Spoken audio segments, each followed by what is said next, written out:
नमस्ते साथियों, आज कोरोना से हमारी जंग चालू है। हमारे कई साथी हमसे बिछड़ रहे हैं और जो बचे हैं उनको बचाने के लिए कुछ करना चाहिए ये सोचकर, क्योंकि हमारी आदत ये है कि जब तक हम बीमार नहीं पड़ते हम डॉक्टर की याद नहीं करते, लेकिन हम बीमार पड़ने के बाद फिर डॉक्टर को याद करते हैं। तो हमारे पास में जो उपचार होने चाहिए प्राथमिक, वो हम नहीं कर रहे हैं। जो प्रिकॉशन लेनी चाहिए वो नहीं ले रहे हैं। और इसीलिए मैं आज कुछ ऐसे नुस्खे आपको बताने वाला हूं, क्योंकि ये जन जागरण होना जरूरी है। और जन जागरण करने के लिए मैं खुद कोविड सेंटर में जाकर के जो रिश्तेदार है, जो पेशेंट के रिश्तेदार है, बीमार बचने चाहिए लेकिन बीमार के जो रिश्तेदार हैं वो भी बचने चाहिए।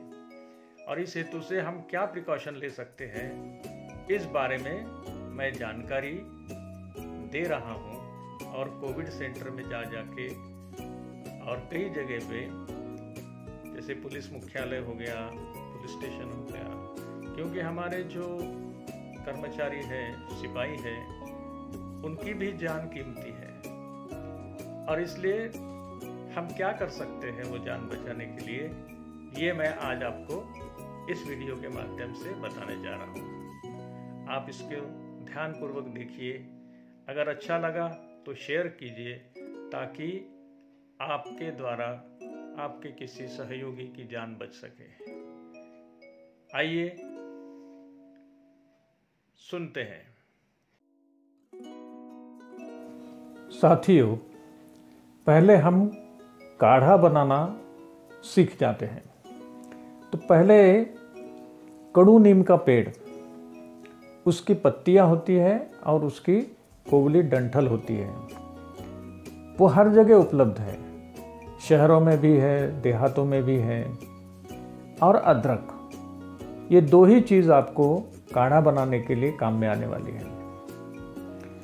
इसमें पत्ते निकाल करके जो डंठल है उसको थोड़ा सा कूट लीजिए और अदरक को कूट लीजिए और 2 कप पानी में उसको 50-50 ग्राम उसको डाल करके 1 कप हो जाए या आधा हो जाए, इतना उबाल लीजिए। ये काढ़ा आप दिन में 2 बार लेते रहें।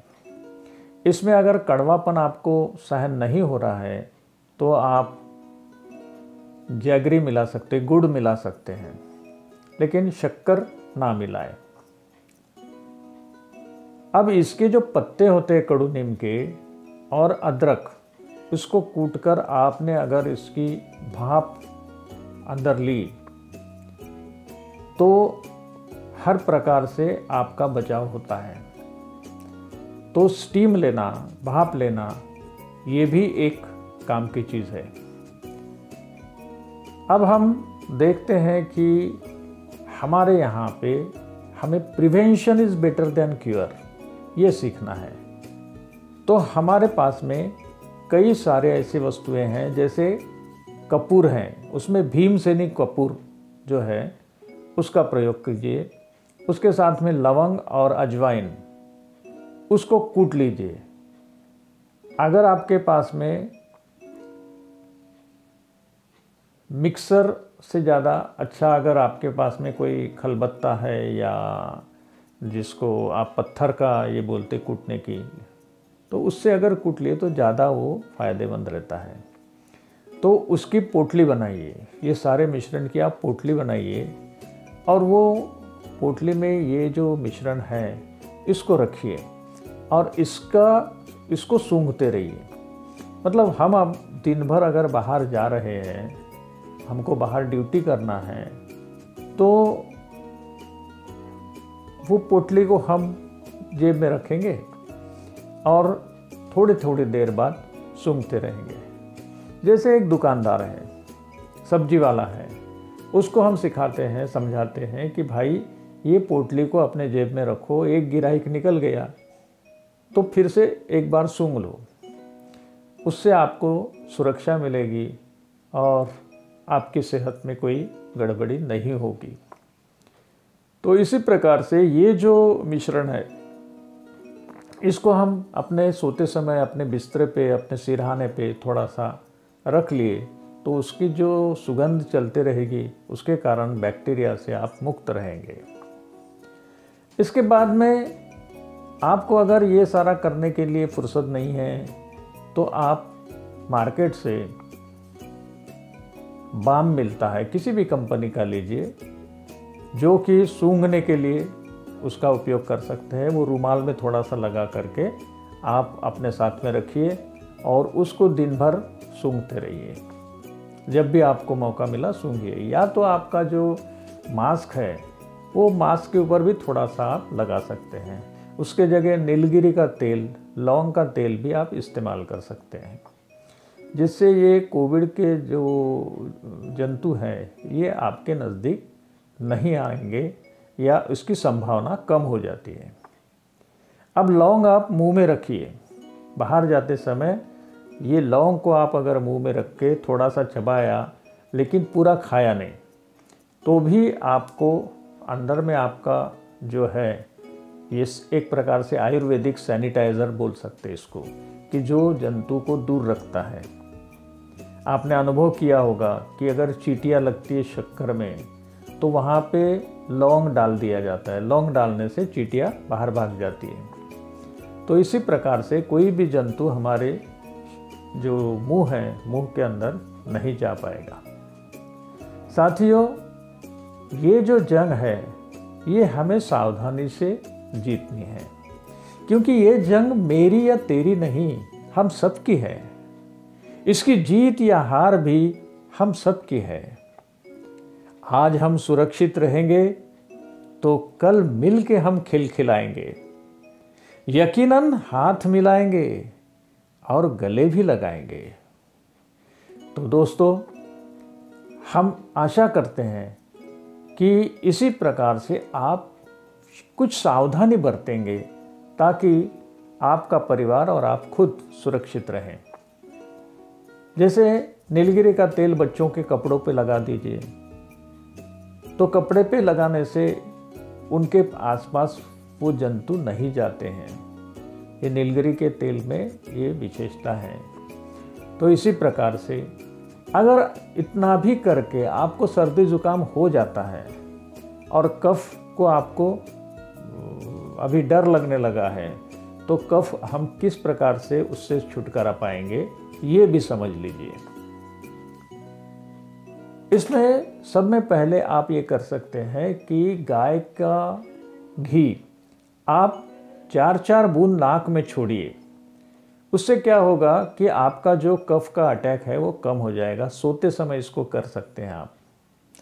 और भी वो उसको नहीं मान रहा है तो ताज़ा नींबू जो हम खाने में उपयोग करते हैं, वो नींबू का रस निकालिए और 2-2 बूंद आपके नाक में डाल दीजिए। उससे थोड़ी अंगार तो होगी, लेकिन ये अटैक आपका जो है, जो इन्फेक्शन है, वो नहीं फैलेगा।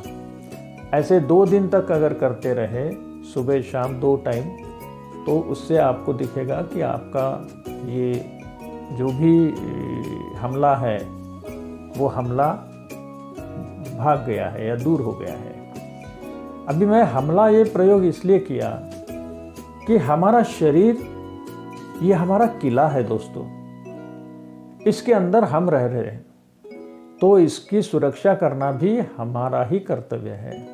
ऐसा मान के चलो कि आप सरदार है आपके शरीर का, और ये जो कोरोना या ये जंतु है ये वो शरीर को हथियाना चाहता है।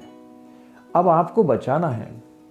अब ये जो रास्ते हैं, जैसा मुंह है, नाक है, आँखें हैं, इसको आपको बचाना है, क्योंकि यहीं से वो अंदर एंट्री करता है।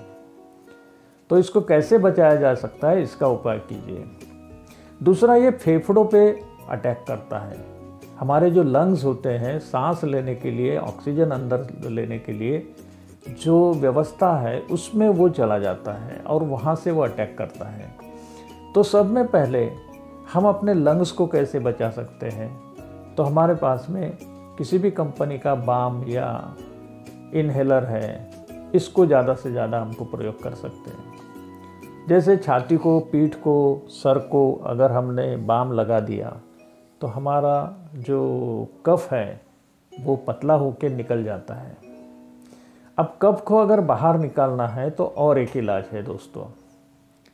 वो इलाज ये है कि आप लाल कलर का जो प्याज आता है उसको लेकर आइए, उसको पीसिए या कूट लीजिए, उसका रस निकालिए, जो कपड़े से छान कर आप निकाल सकते हैं। वो रस को आप पीजिए। उससे क्या होगा कि आपका जो छाती में जमा जो कफ है वो पेट के माध्यम से, मल के माध्यम से नीचे से निकल जाएगा। या तो वोमिटिंग भी हो सकती है, लेकिन वोमिटिंग से वो कफ आपका बाहर आ जाएगा और आपको उससे राहत मिल जाएगी। तो प्याज ये भी बहुत उपयोगी इसमें होता है। अब इसके बाद में भी आपको बुखार आता है तो डॉक्टर को भी दिखाना ज़रूरी है। ये केवल अपने ही मन से करते रहने से अच्छा है डॉक्टर को बता करके। ये तो आयुर्वेदिक उपचार है ही, लेकिन आयुर्वेद में सर्दी, जुकाम और बुखार के लिए महासुदर्शन काढ़ा, ये किसी भी कंपनी का आप प्रयोग कर सकते हैं। ये जो शुरू में जो बुखार या ऐसा बदन दर्द और ये होता है तो उसमें भी वो कारगर साबित होता है। तो महासुदर्शन काढ़ा ये भी आप ले सकते हैं दवाई की दुकान से, जो आयुर्वेदिक है। अब हमने भी भारतीय वैदिक हर्ब नाम से कुछ प्रोडक्ट तैयार किए हैं, जिसमें हमने थोड़ा आध्यात्मिक रूप से अग्निहोत्र के माध्यम से उसमें पॉजिटिव एनर्जी डाल करके वो अच्छे कारगर हो सकते हैं, ऐसे हमने कुछ बनाए हैं, प्रोडक्ट बनाए हैं। उसमें एक वायरोबैक्टो नाम से बनाया है, वो वायरल लोड कम करता है। उसके लिए आप वो कैप्सूल्स हैं, उसके अंदर हमने वेखंड है, गिलोय है, पुनर्नवा है, ऐसी काफ़ी सारी जड़ी बूटियाँ डाली हैं। उसके बाद में हमने जैसे कमजोरी को दूर करने हेतु अगर कोई डायबिटिक पेशेंट है तो उसके लिए पावर बूस्टर करके हमने बनाया है। उसमें शतावरी, अश्वगंधा ऐसे बलवर्धक प्रयोग किए हैं, तो उससे जो कमजोरी दूर हो जाती है।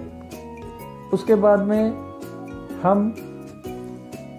हमने एक लाइफ मॉड्यूलेटर करके बनाया है, इम्यूनो बूस्टर बनाया है, और उसके साथ में हमने धन्वंतरी नाम का एक प्रोडक्ट बनाया है, जिसमें हमने ये कांटे सावरी के फूल होते हैं, जो फूल बहुत जल्दी हमारे को रिकवरी कर देते हैं।